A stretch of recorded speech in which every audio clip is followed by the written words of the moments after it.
बिस्मिल्लाहिर्रहमानिर्रहीम। अस्सलाम वालेकुम। उम्मीद करती हूँ आप सब खैरियत से होंगे। आज का जो हमारा टॉपिक है वो है एनर्जी। प्रीवियस लेक्चर में हमने बात की थी ग्रेविटेशनल फील्ड के बारे में। सही है। आज हम बात करेंगे एनर्जी की, एब्सोल्यूट पोटेंशियल एनर्जी की और वर्क एनर्जी प्रिंसिपल की। तो सबसे पहले हम देखते हैं कि हमारे पास एनर्जी क्या है। एनर्जी की डेफिनेशन की तरफ आते हैं। वो कहते हैं the capacity of a body to do work is called its energy. मतलब हमारे पास एक बॉडी है, उसके पास कैपेसिटी है, उसकी एबिलिटी है, उसके पास पोटेंशियल है कोई भी काम करने की। वो जो कोई काम करती है करने की उसके अंदर सलाहियत है, जो भी काम करने के किसी बॉडी के अंदर सलाहियत होती है उसको बोलते होते हैं वो उसकी एनर्जी है। सही है। नेक्स्ट हम देखते हैं इसकी टाइप्स। एनर्जी की बेसिकली हमारे पास सेवरल टाइप्स हैं, जिनमें से एक बेसिक टाइप है हमारे पास मैकेनिकल एनर्जी। सही है। और मैकेनिकल एनर्जी की मज़ीद फिर डिवीज़न हुई पड़ी है हमारे पास, जिस में आते हैं काइनेटिक एनर्जी और पोटेंशियल एनर्जी। एंड देखते हैं वो कहते हैं एनर्जी है several types on one of the basic form of energy is mechanical energy. मतलब एनर्जी की बहुत सी फॉर्म्स है। इलेक्ट्रिकल एनर्जी है हमारे पास, मैकेनिकल एनर्जी है, दूसरी भी एनर्जी की फॉर्म होती है, लेकिन इनमें जो बेसिक है वो है हमारे पास मैकेनिकल एनर्जी, जो हमारे सिलेबस में गिवन है। और उसके अंदर मज़ीद दो हैं, काइनेटिक एनर्जी और पोटेंशियल एनर्जी। अब हम देखते हैं काइनेटिक एनर्जी और पोटेंशियल एनर्जी हमारे पास क्या है। सही है। वो कहते हैं kinetic energy due to motion of body. कोई बॉडी है वो मूवमेंट शो कर रही है, सही है, वो हरकत कर रही है, तो उसकी वजह से जो उसकी एनर्जी होगी हम कहेंगे ये उसकी काइनेटिक एनर्जी है। सही है। फिर है हमारे पास potential energy due to position of a body. एक बॉडी है, सही है, उसके पास जितनी भी एनर्जी स्टोर्ड है तो वो उसकी पोटेंशियल एनर्जी है, उसकी पोजीशन की वजह से वो होती है पोटेंशियल एनर्जी। लेकिन जो काइनेटिक एनर्जी है वो किसी भी बॉडी की मोशन की वजह से होती है। सही है। अब इनके हमारे पास फार्मूलाज हैं। काइनेटिक एनर्जी के लिए है हमारे पास 1/2 mv²। सही है। और पोटेंशियल एनर्जी के लिए है mgh। नेक्स्ट हम देखते हैं, नेक्स्ट है हमारे पास ग्रेविटेशनल पोटेंशियल एनर्जी। पहले हमने जस्ट पोटेंशियल एनर्जी की बात की थी, अब है हमारे पास ग्रेविटेशनल पोटेंशियल एनर्जी। वो कहते हैं the gravitational potential energy is possessed by a body due to its position in the gravitational field.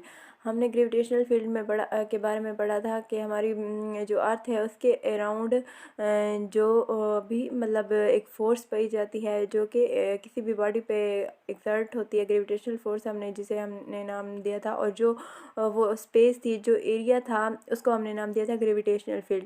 सही है। अब जो हमारे पास एक बॉडी है, सही है, वो ग्रेविटेशनल फील्ड में, सही है, उसकी जो पोजीशन है और उस पोजीशन की वजह से उसके पास जो एनर्जी है ना, जो पोटेंशियल एनर्जी है, उसको हम नाम देते हैं ग्रेविटेशनल पोटेंशियल एनर्जी। ग्रेविटेशनल का वर्ड इसलिए यूज़ किया है क्योंकि हमारे पास वो जो बॉडी है ग्रेविटेशनल फील्ड में पड़ी हुई है। सही है। नेक्स्ट वो कहते हैं the gravitational potential energy near the earth surface at a height h is given by. हमारे पास ग्रेविटेशनल पोटेंशियल एनर्जी अर्थ की जो सरफेस है उसके करीब क्या क्या होती है, वो है हमारे पास mgh। mgh, सही है। ये जो h है यहाँ पे, ये हमारे पास बेसिकली हाइट है। सही है। इनके अब हमारे पास कोई बॉडी है, उसको सरफेस ऑफ अर्थ से उठा के ना ऊपर की तरफ ले जाते हैं, और वो जो एनर्जी लगती है तो वो एनर्जी अपने अंदर ना बॉडी स्टोर कर लेती है। सही है। तो वो जो एनर्जी स्टोर कर लेती है अपने अंदर तो तब हम उसको कहते हैं ये हमारे पास उसकी पोटेंशियल एनर्जी है। नेक्स्ट वो कहते हैं the gravitational potential is always determined relative to some arbitrary position which is assigned zero potential energy. यहाँ पे कहते हैं हमारे पास जो ग्रेविटेशनल पोटेंशियल है वो डिटरमाइन की जाती है। सही है। उसको मेजर कर सकते हैं रिलेट करके किससे, आर्बिट्रेरी पोजीशन। वो जो आर्बिट्रेरी पोजीशन है यहाँ पे वो बात कर रहे हैं हमारे पास रेफरेंस पॉइंट की, यानी कि रेफरेंस पॉइंट वो होता है जहाँ पे हमारे पास जो पोटेंशियल एनर्जी है वो ज़ीरो हो जाती है। सही है।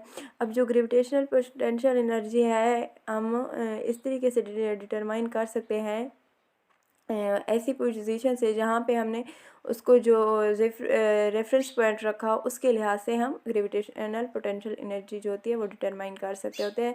और ज़ीरो पोटेंशियल एनर्जी बेसिकली वो होते हैं जहाँ पे ना पोटेंशियल एनर्जी ज़ीरो हो जाए, इसको हम रेफरेंस पॉइंट भी कहते हैं। इधर अर्थ सरफेस, वो हमारी अर्थ सरफेस भी हो सकता है हमने अर्थ सरफेस को चूज़ किया एज अ रेफरेंस पॉइंट जहाँ पर पोटेंशियल एनर्जी ज़ीरो हो, और ये भी हो सकता है आरा पॉइंट एट इन्फिनिटी कैन भी चूजन, हो सकता है हमने ऐसा पॉइंट इन्फिनिटी पे जाके चूज़ किया और वहाँ भी हमारे पास जो पोटेंशियल एनर्जी होती है ज़ीरो होती है as zero reference level of gravitational potential energy. सही है। या तो हम अर्थ को भी सेलेक्ट कर सकते होते हैं जहाँ पे जो पोटेंशियल एनर्जी है ज़ीरो हो, और ये भी सिलेक्ट कर सकते हैं इन्फिनिटी जहाँ पे ज़ीरो पोटेंशियल एनर्जी होती है, यानी कि हमारा रेफरेंस पॉइंट जो होता है। रेफरेंस पॉइंट हम कोई भी सिलेक्ट कर सकते होते हैं, और जो रेफरेंस पॉइंट हमने सिलेक्ट किया हुआ होता है तो फिर उसी लिहाज से हम ग्रेविटेशनल पोटेंशियल एनर्जी को भी डिटरमाइन कर सकते होते हैं। नेक्स्ट हम चलते हैं इलास्टिक पोटेंशियल एनर्जी की बात करते हैं। वो कहते हैं the energy stored in a compressed और stretched spring is called elastic potential energy. एक हमारे पास स्प्रिंग है वो कंप्रेस हुआ पड़ा है या स्ट्रेच्ड है, तो उसके पास जो एनर्जी स्टोर्ड है उसको हम कहते हैं इलास्टिक पोटेंशियल एनर्जी। ये स्प्रिंग के अंदर होती है हमारे पास। इलास्टिक पोटेंशियल एनर्जी का फार्मूला है हमारे पास potential energy is equal to 1/2 के एक्स स्क्वायर। सही है। यहाँ पे जो के है ये हमारे पास स्प्रिंग कांस्टेंट है, और एक्स जो है हमारे पास एक्सटेंशन है। सही है। वो कहते हैं the units of energy are joule which are the same as the work. हमारे पास जो यूनिट्स है एनर्जी के वो जूल होते हैं जो कि हमारे पास वर्क के बराबर होते हैं। ये दूसरे अल्फाज में हम ये भी कह सकते हैं जो वर्क और एनर्जी है ये तकरीबन सेम होते हैं, सेम ही हैं। इनका डिमेंशन भी हमने फाइंड आउट की थी, वो भी हमारे पास सेम होती है। वर्क और एनर्जी सेम है। सही है। नेक्स्ट हम चलते हैं वर्क एनर्जी प्रिंसिपल की तरफ। पहले हमने बात की एनर्जी की, अब हम बात करते हैं वर्क एनर्जी प्रिंसिपल की। वो कहते हैं work done on a body causes to increase in its energy. वो कहते हैं जब हम किसी बॉडी पे वर्क कर रहे होते हैं तो वो क्या होता है उसकी एनर्जी जो होती है वो इंक्रीज़ हो जाती है। दिस में appear as change in kinetic energy, या तो वो इस सूरत में आती है हमारे पास काइनेटिक एनर्जी में चेंज है, या फिर जो इसकी पोटेंशियल एनर्जी होती है और सम ऑफ बोथ। बाज़ औक़ात ऐसा भी होता है कि दोनों का जो सम निकालते हैं वो भी इंक्रीज़ हो जाता है। The relation between work energy, अब हम रिलेशन की बात करते हैं। मतलब क्या है वर्क और एनर्जी के दरमियान, is termed as work energy principle. जो रिलेशन हम देखते हैं वर्क डन और एनर्जी के दरमियान, तो हम उसको एक टर्म देते हैं स्पेसिफिक, जिसको हम कहते हैं वर्क एनर्जी प्रिंसिपल। नेक्स्ट इसकी स्टेटमेंट की तरफ आते हैं। वो कहते हैं work done on a body is equal to change in its potential energy और काइनेटिक एनर्जी।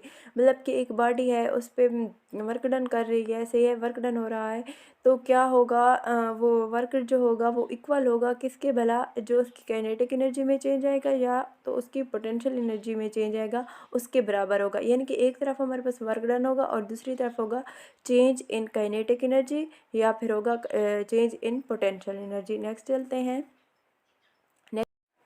फिर वो कहते हैं now choosing the work done on the body is, जो हमारे पास वर्क होता है हमने उसका फार्मूला देखा है वो था हमारे पास एफ डी। तो यहाँ पे हमारे पास है work done is equal to F D, इसको नाम दिया हमने इक्वेशन नंबर 1 का। सही है।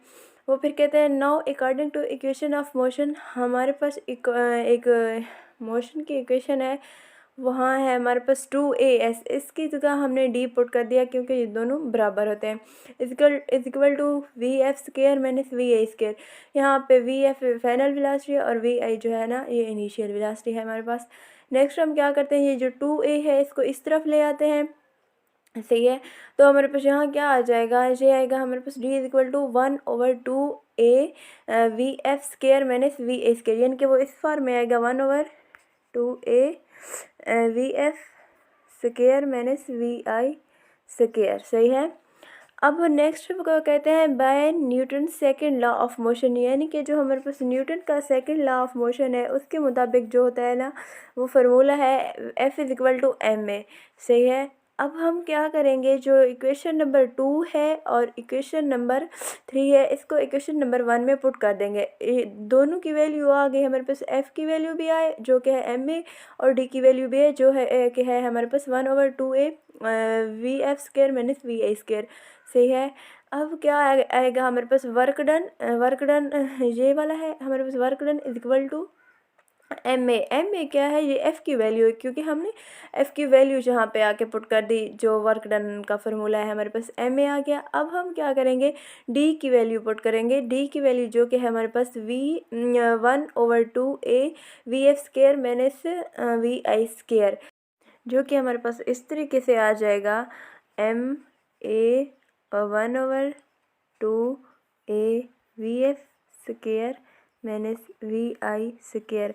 अब क्या होगा, ए कैंसिल हो जाएगा हमारे पास। सही है, क्योंकि ए जो है ना वो दोनों तरफ कैंसिल हो रहा है। तो अब हम इसको इस तरीके से लिख सकते हैं, 1/2 इसको इस तरफ ले आए, M और VF² माइनस VI²। सही है।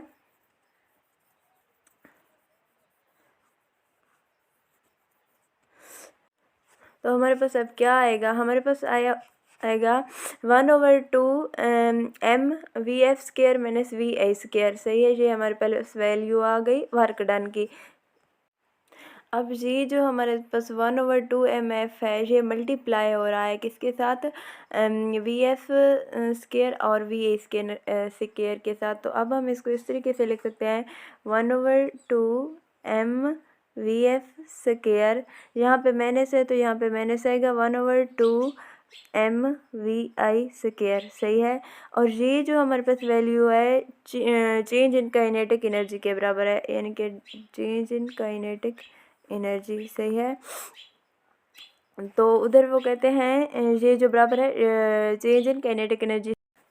फिर जो हमारे पास होता है, so work done is equal to final kinetic energy minus kinetic energy, जो कि इक्वल होता है हमारे पास चेंज इन काइनेटिक एनर्जी। इसको इसलिए हम इस तरह से लिख सकते हैं, work done is equal to change in kinetic energy. ये जो प्रिंसिपल है इसको बोलते हैं वर्क एनर्जी प्रिंसिपल। से है। नेक्स्ट चलते हैं हम। नेक्स्ट है हमारे पास in term of potential energy से, if body is raised up from the surface of earth up to certain height then work done principle can also be stated as, मतलब हमारे पास एक बॉडी है, उसको राइज अप करते हैं surface of earth to कुछ हाइट तक, तो हमारे पास जो वर्क एनर्जी प्रिंसिपल है वो इस तरीके से स्टेटेड होता है, the work done will be equal to change in its gravitational potential energy. इनके तब भी हमारे पास जो वर्क डन होगा वो इक्वल किस चीज़ के होगा, ग्रेविटेशनल पोटेंशियल एनर्जी में जो चेंज आएगा। से वो फिर कहते हैं similarly if work is done in compressing spring, मतलब जब हम जो स्प्रिंग है उसको कंप्रेस कर रहे हों तो उसमें जो वर्क डन हो रहा होगा तो वो किस चीज़ के इक्वल होगा, वो होगा हमारे पास increase in its potential energy है। सही है, जो हमारे पास उसके अंदर इंक्रीजिंग आएगी पोटेंशियल एनर्जी, उसकी अंदर इलास्टिक पोटेंशियल एनर्जी के अंदर, तो वो किस चीज़ के इक्वल होगा, उसके वर्क के इक्वल होगा। सही है। नेक्स्ट हम चलते हैं। अब बात करते हैं हम अब्सोल्यूट पोटेंशियल एनर्जी की। सही है, वो कहते हैं the absolute gravitational potential energy of an object, यानी कि एक हमारे पास ऑब्जेक्ट है जो उसकी ग्रेविटेशनल पोटेंशियल एनर्जी होगी वो क्या होगी, एट अ सर्टेन पोजीशन, मतलब उसकी जो एक ख़ास पोजीशन होगी, सर्टेन पोजीशन होगी, वहाँ पे इज़ द वर्क डन, वो जो वर्क डन हो रहा होगा बाय ग्रेविटेशनल फोर्स, यानी कि उस पर जो ग्रेविटेशनल फोर्स एक्ट कर रही होगी तो वो वर्क कर रहा होगा ना इन डिस्प्लेसिंग द ऑब्जेक्ट, वो जो ऑब्जेक्ट था हमारे पास एक स्पेसिफिक पोजीशन में, उसको डिस्प्लेसिंग करने में जो हमारे पास ग्रेविटेशनल फोर्स होगी फ्रॉम दैट पोजीशन, जो उसकी पोजीशन उसी होगी उस पोजीशन से लेकर टू इन्फिनिटी, यानी कि इन्फिनिटी पे लेके जो उस पर ग्रेविटेशनल फोर्स वर्क डन करेगी तो वो हमारे पास क्या होगी, एब्सोल्यूट ग्रेविटेशनल पोटेंशियल एनर्जी। सही है। Where the gravity force of gravity become zero, infinity वो जगह होती है यहाँ पे जो फोर्स ऑफ ग्रेविटी होती है वो बिल्कुल ज़ीरो हो जाती है। इसका मतलब यहाँ पे ये है कि एक ऑब्जेक्ट है, एक ख़ास पोजीशन पे है हमारे पास, तब हम उसको डिस्प्लेस करते हैं, एक फोर्स उस पर एक्ट कर रही होती है ना, ग्रेविटेशनल फोर्स जिसको हम बोलते हैं, जो उस पर ग्रेविटेशनल फोर्स एक्ट कर रही होती है, तो हमारे पास क्या हो रहा होता है, वर्क डन हो रहा होता है, और वो जो डिस्प्लेसमेंट कर रहे होते हैं हम उस ऑब्जेक्ट की, वो उस पोजीशन से लेकर इन्फिनिटी तक ले जाने तक जो ग्रेविटेशनल फोर्स है उस पर एक्ट करती है, तो वो हमारे पास क्या होता है, एब्सोल्यूट ग्रेविटेशनल पोटेंशियल एनर्जी किसी भी ऑब्जेक्ट की। सही है। वो फिर कहते हैं the relation potential energy is equal to mg is true when only when the gravitational force is nearly constant. अब वो कहते हैं हमारे पास जो पोटेंशियल एनर्जी है उसका फार्मूला तो हमने पढ़ रखा है, वो है हमारे पास mgh। ये उस वक्त ठीक होता है बिल्कुल जब हमारे पास ग्रेविटेशनल फोर्स जो है ना वो बिल्कुल कांस्टेंट हो। अब बात करते हैं ये कहाँ पे कांस्टेंट होती है। अगर हम अर्थ की बात करें तो अर्थ के ऊपर जो इसके नियर वाला इलाका है यहाँ पे अगर ग्रेविटेशनल फोर्स की बात करें तो ये तकरीबन सेम होती है, कांस्टेंट रहती है, इसमें कोई चेंजिंग नहीं होती। ये चेंज कहाँ होती है, अगर हम बहुत ज़्यादा ऊपर की तरफ चले जाएं तो हमारे पास ग्रेविटेशनल फोर्स जो होती है वो कांस्टेंट नहीं रहती। से नेक्स्ट देखते हैं वो क्या कहते हैं, but if the object is displace through the large distance. वो जहाँ पे खुद कह रहे हैं कि हमारे पास जब लार्ज डिस्टेंस आ जाता है तो तब क्या होता है, then the gravitational force will not remain constant. तब हमारे पास जो ग्रेविटेशनल फोर्स होती है वो कांस्टेंट नहीं रहती, since it varies inversely to the square of distance. सही है, वो स्केयर ऑफ डिस्टेंस के हिसाब से चेंजिंग आती है उसके हम पास ना। तो इनवर्स स्केयर लॉ हमारे पास क्या कहता है, वो कहता है जो फोर्स है ना वो क्या होती है, डायरेक्टली इन्वर्सली प्रोपोर्शनल 1/r², यानी कि डिस्टेंस के हिसाब पे यहाँ पे जो हमारे पास ये ग्रेविटेशनल फोर्स है उसमें चेंजिंग आएंगी। अगर ज़्यादा डिस्टेंस होगा तो हमारे पास जो ग्रेविटेशनल फोर्स है वो कम हो जाएगी। सही है, नियर द सरफेस ये जो ग्रेविटेशनल फोर्स है ये ज़्यादा होती है और कांस्टेंट भी हमारे पास रहती है। नेक्स्ट चलते हैं हम। नेक्स्ट वो कहते हैं in order to overcome this difficulty, इस डिफ़िकल्टी को पाने के लिए, यानी कि जब हमारे पास डिस्टेंस हो जाता है तो ग्रेविटेशनल बहुत ज़्यादा डिस्टेंस आ जाए तो क्या होता है, ग्रेविटेशनल फोर्स कांस्टेंट नहीं रहती। तो ये एक बहुत बड़ा प्रॉब्लम होता है। तब हम पोटेंशियल एनर्जी किस तरह से मेजर कर सकेंगे या इस पे वर्क डन कैसे देख सकेंगे। सही है, जब हमारे पास जो फोर्स है ग्रेविटेशनल फोर्स वो कांस्टेंट ही नहीं होती तो ये एक डिफ़िकल्टी आ जाती है। इस डिफ़िकल्टी को हम ओवरकम करने के लिए क्या करते हैं, जो हमारे पास डिस्टेंस होता है उसको हम डिवाइड कर देते हैं। सही है, वो फिर कहते हैं divide the distance between point 1 and n into small steps each of length del R, मतलब जिसकी जो लेंथ होती है वो डेल आर के बराबर होती है। सही है, so that the value of force remain constant for each small step. अब हम इस डायग्राम को देख लेते हैं, ये हमारे पास क्या है, अर्थ है। अब अर्थ से यहाँ तक की अगर बात करें तो क्या होता है, नियर द अर्थ सरफेस तो बात करें तो यहाँ पे हमारे पास ग्रेविटेशनल फोर्स जो थी वो कांस्टेंट रहती है। लेकिन हम थोड़ा सा ऊपर चले जाएं तो हमारे पास जो फोर्स ऑफ ग्रेविटी होती है वो उसमें चेंजिंग आती है, वो कांस्टेंट नहीं रहती, चेंज करती है। तो हम क्या करते हैं, ये जो हमारे पास डिस्टेंस होता है उसको डिवाइड कर देते हैं छोटे छोटे स्टेप्स के अंदर। ऐसा क्यों करते हैं, अब यहाँ पे हमारे पास एक है पॉइंट 1 है और 2.2 है। अब क्या होगा, ये पॉइंट 1 और 2 के दरमियान जो है ना ये एक स्मॉल स्टेप है हमारे पास। तो इस स्टेप के दौरान जो ग्रेविटेशनल फोर्स होगी वो कांस्टेंट रहती है। लेकिन जब दूसरे स्टेप की तरफ जाएंगे तो वो हमारे पास चेंज हो जाएगी और वो उस पॉइंट तक जो चेंज होगी लेकिन वहाँ कांस्टेंट रहेगी, इसके लिहाज से चेंज हो जाएगी। लेकिन यहाँ से लेकर पॉइंट 2 से लेकर पॉइंट 3 तक वो कांस्टेंट रहेगी, फिर चेंज हो जाएगी और पॉइंट 3 से फिर 4 तक वो कांस्टेंट रहेगी। इस तरह सो ऑन वो होती रहेगी। सही है, इसलिए हम फोर्स ऑफ ग्रेविटी को कांस्टेंट करने के लिए क्या करते हैं, डिस्टेंस है उसको स्टेप्स में कन्वर्ट कर देते हैं ताकि जो हमारे पास ग्रेविटेशनल फोर्स है उन छोटे छोटे स्टेप्स तक कांस्टेंट रहे। से वो कहते हैं hence the total work done can be calculated by adding the work done during all the steps. अब हम टोटल वर्क डन हमने कैलकुलेट करना होता है तो तब हम क्या करेंगे, ये जो इन छोटे छोटे स्टेप्स में वर्क डन हुआ पड़ा होगा उन सब को ऐड कर देंगे हम, तब हमारे पास टोटल वर्क डन आ जाएगा। नेक्स्ट हम चलते हैं। नेक्स्ट वो कहते हैं work done during first step 1 to 2। ये देखिए हमने क्या किया था, डिस्टेंस को स्टेप्स में कन्वर्ट कर दिया है हमने। पॉइंट 1 से 2 तक अब देखते हैं वर्क डन हमारे पास क्या होता है। वो कहते हैं the distance between the R1 and R2 is. अब हमारे पास एक पॉइंट है, ये है R1 और ये है हमारे पास R2, यानी कि जो स्टेप 1 है वो उसका है हमारे पास R1 और जो स्टेप 2 है उसका है हमारे पास डिस्टेंस है R2। अब हमारे पास जो R है वो क्या होगा, R1 + R2/2। सही है। जहाँ पे R1 और R2 दोनों को हम प्लस करेंगे, हमने R निकालना है ना, तो और 2 से डिवाइड कर देंगे।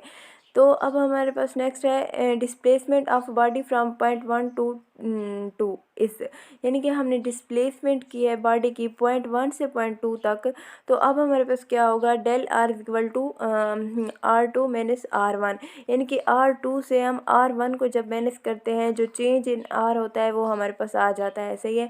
अब हम क्या करेंगे, R2 जो है ना उसकी हम वैल्यू निकाल लेते हैं, डेल आर को इस तरफ ले जाते हैं, आर, सही है।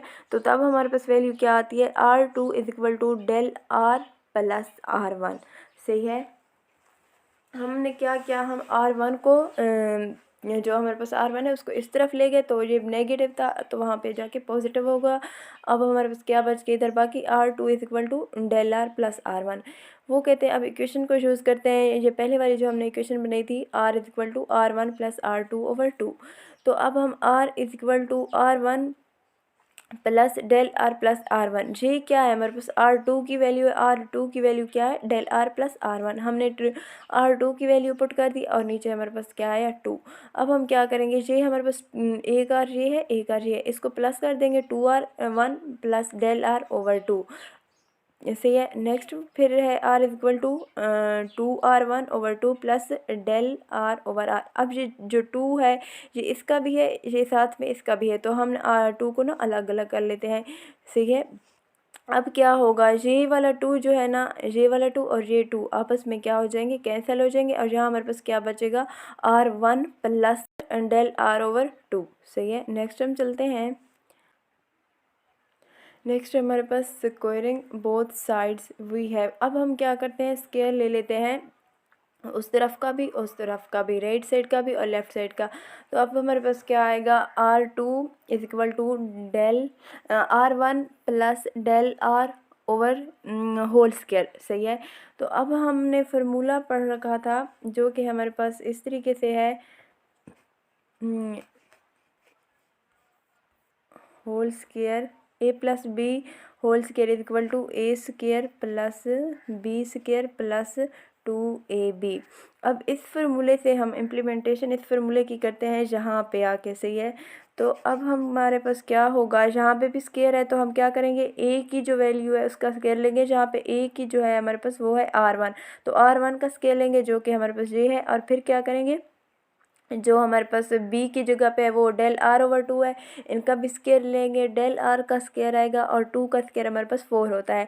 तो अब हम क्या करेंगे, यहाँ पे हमारे पास 2AB, तो वो आएगा हमारे पास 2, ठीक है, R1 डेल आर ओवर 2 से ये वाला, ये 2 आपस में कैंसिल हो जाएंगे, तो हमारे पास क्या बच जाएगा, R1 और डेल आर सिर्फ बन जाएगा, जो कि हमारे पास ये यहाँ आया है। तो ये नेक्स्ट है हमारे पास, वो कहते हैं सेंस डेल आर स्क्वायर। अब हमारे पास जो डेल आर है ये एक स्मॉल डिस्टेंस है। सही है। तो अब हम क्या करेंगे, डेल आर जो है ना वो तो एक तो हमारे पास खुद स्मॉल है। अब हम क्या करते हैं, जब उसका स्क्वायर लेते हैं तो वो हमारे पास मज़ीद स्मॉल हो जाता है, और 4 पे मज़ीद डिवाइड करते हैं तो और स्मॉल हो जाता है, इतना स्मॉल हो जाता है हम उसको निगलेक्ट कर देते होते हैं। यहाँ पे आके जो हमारे पास डेल आर स्क्वायर ओवर 4 है, इसको हम क्या करते हैं, निगलेक्ट कर देते हैं, क्योंकि जब आर का स्क्वायर लेंगे हमारे पास स्मॉल वैल्यू आती है, और जब मज़ीद 4 पे डिवाइड करेंगे तो और स्मॉल आ जाएगी, जो कि तकरीबन निगलेक्टेड है। फिर वो हमारे पास क्या बच जाएगा, R square is equal to R1 square plus R1 del are. सही है। अब हमारे पास क्या है, जो R1 है, ये R1 स्क्वायर प्लस R1, तो ये जो डेल आर है इसकी जगह पे हमने क्या पुट कर दी, उसकी वैल्यू जो कि हमारे पास बराबर था R2 माइनस R1 के। अब ये जो R1 स्क्वायर प्लस, अब इनको आपस में मल्टीप्लाई हो रहा है, तो मल्टीप्लाई करेंगे पहले R1 और R2 का, जो कि हमारे पास आएगा R1 R2, और फिर आएगा R1 R1 R square, R1 square बनेगा माइनस, यहाँ पे माइनस है। सही है, इधर माइनस है, R1 स्क्वायर। नेक्स्ट हमारे पास क्या रह जाएगा, R स्क्वायर बराबर है R1 R2 वो हमारे पास किस तरीके से रह जाएगा, ये r1² प्लस का है और ये माइनस का है, तो आपस में ये कैंसिल हो जाएंगे। जो वैल्यू बच जाएगी वो हमारे पास क्या होगी, r1 r2। ये r² हमारे पास इसलिए बराबर आ जाएगा r1 r2। सही है। नेक्स्ट हम चलते हैं। नेक्स्ट वो कहते हैं now the gravitational force F at the centre of this step is. अब हम क्या करते हैं, जो ग्रेविटेशनल फोर्स है उसको देख लेते हैं। हमारे पास जो F है उसका फार्मूला होता है Gmm/r²। अब r² की जगह हम क्या पुट कर देंगे, उसकी वैल्यू तो हमारे पास जो कि थी r1 r2, यहाँ पे आके हमने r² की वैल्यू पुट कर दी r1 r2। फिर है हमारे पास 10 the work done during first step इस। अब हम फर्स्ट स्टेप और फिर सेकंड स्टेप और इस तरह से वन हम क्या करेंगे, वर्क डन कैलकुलेट करेंगे। उनको कैलकुलेट करके हम टोटल वर्क डन निकालेंगे। तो अब हमारे पास work done 1 to 2 is equal to F del are. सही है। जहाँ हमारे पास एफ आएगा फिर और डेल आर काज 180। सही है। ये काज 180 हमारे पास क्यों आया, इसको देख लेते हैं। हमारे पास जो ग्रेविटेशनल फोर्स है वो नीचे की तरफ है, लेकिन हम ऑब्जेक्ट को है ऊपर की तरफ ले जाकर लेके जा रहे थे। तो अब हमारे पास इनके दरमियान जो एंगल होगा वो कौन सा है, 180 का है, तो इसलिए हमने काज 180 लिखा। सही है। फिर हमारे पास काज 180 ये आएगा नेगेटिव, क्योंकि काज 180 जब निकालें तो उसकी वैल्यू हमारे पास -1 के अंदर आती है। सही है। तो ये -f डेल आर आ जाएगा। सही है। ऊपर हमारे पास f की वैल्यू है और डेल आर की भी। तो अब हम क्या करेंगे, f की जो वैल्यू आई थी वो हमारे पास वो पुट कर देंगे। ये नेगेटिव हमारे पास नेगेटिव रहेगा और f की वैल्यू हमारे पास थी Gmm/r1 r2, ये वाली हमने पुट कर दी। और डेल आर की जगह हमने क्या पुट कर दिया, r2 माइनस r1, यहाँ पे हमारे पास माइनस है। सही है। और फिर हमारे पास क्या आएगा, work done 1 to 2 is equal to -Gmm। अब हमने क्या किया, ये जो हमारे पास r2 ओवर r1 r2 कर दिया माइनस। सी है जहाँ पे माइनस है, क्योंकि इधर भी माइनस है ना, r1 ओवर r1 r2। तो हमारे पास नेक्स्ट क्या आएगा, work done r1 1 to 2 is equal to -Gmm over 1 over r1। अब ये जहाँ वाला r2 इस वाले r2 से कैंसिल हो जाएगा, तो क्या बच जाएगा, नीचे हमारे पास r1 बच जाएगा। तो हम लिख सकते हैं ना 1 ओवर r1, जहाँ पे हमारे पास जो r1 है वो कैंसिल हो जाएगा, तो हमारे पास क्या बच जाएगा, जस्ट r2 बच जाएगा। तो हम इसको इस तरीके से लिख सकते हैं। फाइनल हमारे पास जो वर्क डन है वो ये वाला आ गया। सही है। अब हम नेक्स्ट चलते हैं। नेक्स्ट है हमारे पास work done during second step, यानी कि हमारे पास जो वर्क डन था पहले हमने कैलकुलेट किया 1 से लेकर 2 तक क्या आया। अब हम क्या कैलकुलेट करेंगे 2 से 3 तक वर्क डन क्या आएगा। तो अब work done 2 to 3 is equal to -Gmm 1 over r3। सही है। अब हमारे पास ये जो r2 है, इसलिए हमने 2 लिखा क्योंकि हमारे पास r2 इसमें इन्वॉल्व हो जाएगा। और फिर हमारे पास जो वो होगा इन्वॉल्व होगा r3, क्योंकि हमारे पास जो प्रीवियस था, यानी कि जब हमने स्टेप 1 से लेकर काउंट किया था वर्क डाउन, तब हमारे पास क्या आया था 1 over r1 1 over r2।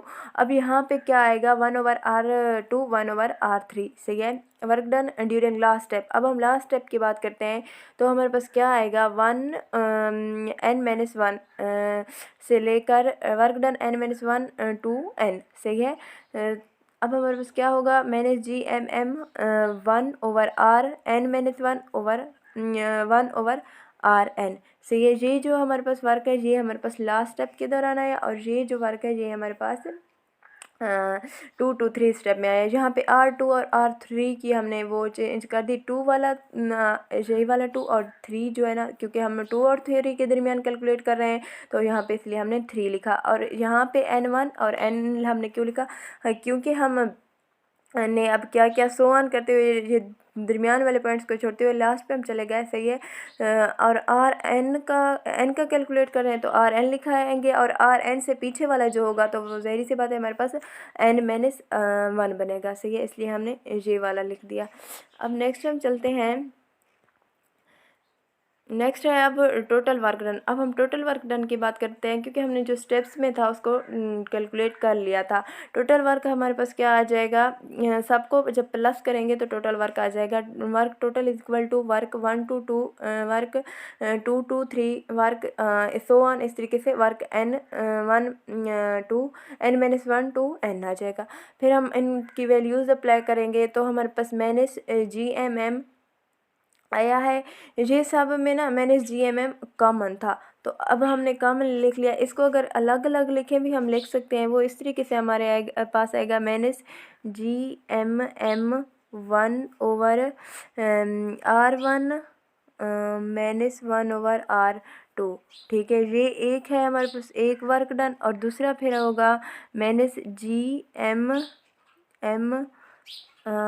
1/R2 -1/R3। फिर इस तरीके से हम नेक्स्ट लास्ट की बात करेंगे। जी -GMM है, ये सब में कॉमन होगा, तो हमने यहाँ पे कॉमन लिख लिया। सही है। नेक्स्ट देखते हैं हमने क्या लिखा। हमने लिखा 1/R1 -1/R2। इस तरीके से हमने वैल्यूज़ पुट कर दी, प्लस किया, क्योंकि हमने कहा है ना ये हमारे पास प्लस होंगे, यहाँ पे प्लस हमने किया। और फिर हमने नेक्स्ट की वैल्यू पुट की 1/R2 -1/R3, सो ऑन, इस तरीके से 1/Rn-1/Rn। अब हमारे पास ये GM सब में कॉमन था, तो हमने क्या किया, इसको कॉमन ले लिया। सही है। अब हमारे पास -GMM, और ये जो है ना आपको नज़र आ रहे होंगे यहाँ पे 1/R1 1/R2, और ये हमारे पास 1/R2 1/R3। अब ये माइनस का है, ये प्लस का है, सही है, आपस में कैंसिल हो रहे हैं। और इस तरीके से एक ये रिपीटिशन हो रही है ना एक वैल्यू की, इधर 1/3 है, तो नेक्स्ट हमारे पास जो होगी उसका 1/3 फिर -1/R4 होगा। सही है, तो ये आपस में कैंसिल हो जाएंगे, इस तरीके से ये कैंसिल होते जाएंगे। तो अब हमारे पास जो वैल्यूज़ बचेंगी, बीच वाली तो सारी कैंसिल होती जाएंगी, तो हमारे पास ऐसी कौन सी वैल्यूज़ बच जाएंगी जो कैंसिल नहीं होगी। एक तो हमारे पास जो फर्स्ट वाली है वो बच जाएगी, और दूसरी हमारे पास जो लास्ट वाली है वो वाली बच जाएगी। ये भी बच जाएगी, ये भी बच जाएगी, लेकिन ये बीच वाली आपस में आप सबने में देखा इस तरीके से एक दूसरे के साथ कैंसिल होती जाएंगी। सही है। अब जो बच जाएगी उसको लिखेंगे, तो जो कि हमारे पास है -GMM over bracket square bracket 1/R1, ये हमारे पास बच गई, और जो हमारे पास लास्ट वाली बच गई 1/Rn। बाकी सब हमारे पास क्या हो गई, एक दूसरे से कैंसिल होती गई। नेक्स्ट चलते हैं हम। नेक्स्ट वो कहते हैं if n lies at infinity then Rn equal to होता है हमारे पास किस चीज़ के भला, ये इन्फिनिटी है ना। फिर हम क्या करेंगे, हम 1/Rn जो हमारे पास है उसकी वैल्यू देखते हैं। अब हमारे पास फार्मूला है, Rn की जगह पे हम क्या इन्फिनिटी पुट करेंगे, और ऊपर 1 है हमारे पास। हमने पढ़ रखा है, रूल है समथिंग ओवर इन्फिनिटी वो बराबर होता है 0 के। सही है। जब कोई चीज़ डिवाइड हो रही हो इन्फिनिटी के साथ, जो वैल्यू आएगी वो हमारे पास हमेशा 0 हो गई। ये पॉइंट आप लोगों ने याद रखा है। तो अब हम 0 पुट कर देंगे 1/Rn की जगह पे। सही है। वो work done is equal to -GMM 1/Rn 1/, infinity -1/इन्फिनिटी से ये बराबर आएगा हमारे पास GMM। फिर हमारे पास आएगा -GMM 1/R1 -0 हमने इसलिए लिखा क्योंकि हमारे पास समथिंग ओवर इन्फिनिटी क्या आता है, जब डिवाइड करें आपस में तो 0 आएगा। सही है। इसलिए टोटल वर्क हमारे पास क्या आएगा, -GMM/R, यहाँ पे R जस्ट बच 1 हमारे पास। वो फिर कहते हैं in general the absolute gravitational potential of a body is given. अब हम जो एब्सोल्यूट ग्रेविटेशनल पोटेंशियल की बात करें तो हमारे पास हम लिखते होते हैं U is equal to -GMM/R। सही है, अगर हम एब्सोल्यूट ग्रेविटेशनल पोटेंशियल की बात कर रहे हों, यानी कि हमारे पास ये जो वाला फार्मूला था इसको इस तरीके से हम लिख सकते हैं। नेक्स्ट हम चलते हैं। नेक्स्ट वो कहते हैं absolute potential energy on the surface of अर्थ। अब हम सरफेस ऑफ अर्थ की बात करते हैं। सही है। वो कहते हैं when the body lies at the surface of earth then R small R is equal to R. जब हमारे पास बॉडी सरफेस ऑफ अर्थ पे हो तो तब हमारे पास जो आर होता है उसको आर कैपिटल से लिखते होते हैं। तो U G is equal to minus G M M over R, सही है। नेक्स्ट है वो the negative sign shows that gravitational field of earth for mass M is attractive. अब यहाँ पे बात है हमारे पास नेगेटिव जी एम की बात करते हैं। ये नेगेटिव हमने इसलिए शो किया है क्योंकि देखिए अब हम जब कोई ऑब्जेक्ट को ऊपर फेंकते हैं तो हमारे पास क्या होता है, हमारे पास ग्रेविटेशनल फोर्स उसको अपनी तरफ अट्रैक्ट कर रही होती है, उसको अपनी तरफ अट्रैक्ट करती है ना ग्रेविटेशनल फोर्स। जब हम किसी ऑब्जेक्ट को ऊपर फेंकेंगे तो हमें क्या करना पड़ेगा, हमें एनर्जी देनी पड़ेगी, सही है। और एनर्जी हम दे रहे हैं तो इसलिए हम क्या करते हैं, यहाँ पे नेगेटिव लगा देते हैं, सही है। क्योंकि किसी भी मैस को जो हमारे पास ग्रेविटेशनल फील्ड है ग्रेविटेशनल फोर्स की तरफ वजह से ना अपनी तरफ खींचती है, हम उसके अगेंस्ट वर्क कर रहे होते हैं ना, हम जिस्म को ऊपर ले जाना चाहते हैं वो नीचे लेके आना चाहती है, तो हमें ज़्यादा एनर्जी खर्च करनी पड़ती है, तो इसलिए हम क्या लगाते हैं यहाँ पे नेगेटिव। वो फिर कहते हैं when the body moves away from earth surface R increase U increase, यानी कि जब हमारे पास एक बॉडी है वो अर्थ सरफेस ऑफ अर्थ से अवे कर रही है मूव, तो हमारे पास जो आर है इंक्रीज होगा और यू भी हमारे पास इंक्रीज हो जाएगा। इट बिकम लेस नेगेटिव, वो जहाँ कहते हैं कि ये हमारे पास लेस नेगेटिव हो जाएगा। फिर कहते हैं when the body falls toward the earth surface R decrease, यानी कि जब हमारे पास कोई बॉडी है वो नीचे की तरफ आ रही है तो आर डिक्रीज हो रहा है, सही है। तो हमारे पास क्या बन जाएगा, इट बिकम मोर नेगेटिव, ये हमारे पास क्या होगा, ज़्यादा नेगेटिव बन जाएगा, सही है। नेक्स्ट हम चलते हैं।